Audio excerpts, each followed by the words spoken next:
Character artist Hema ఇటీవల Bengaluru rave పార్టీలో పాల్గొని వివాదంలో నిలిచిన సంగతి తెలిసిందే. రేవ్ పార్టీలో పాల్గొనలేదని చెప్పడం, బెంగళూరు పోలీసులు హేమ పాల్గొందని చెప్పడం, హేమ డ్రగ్స్ తీసుకున్నట్టు పరీక్షల్లో పాజిటివ్ రావడం, విచారణకు పిలవడం ఇలా కొన్ని రోజుల పాటు హేమ వైరల్ అవడం జరిగింది. అయితే వివాదం తర్వాత హేమ మీడియా ముందుకు రాలేదు. తాజాగా హేమ ఈరోజు ఉదయం తిరుమలలో వెంకటేశ్వర స్వామిని దర్శించుకుంది. దీంతో తిరుమల నుంచి హేమ వీడియోలు వైరల్గా మారాయి.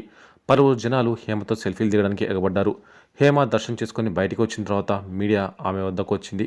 హేమ మీడియాతో మాట్లాడుతూ, స్వామివారి దర్శనం బాగా జరిగింది. నేను ఇక్కడే పుట్టానని మీకు తెలుసు.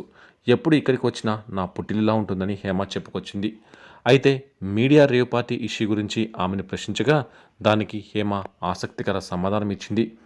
ఏమో ఆ రేవ్ పార్టీ ఇష్యూ గురించి మీకే తెలియాలి, మీరే వార్తలు రాస్తున్నారు కదా అని చెప్పడం గమనార్హం.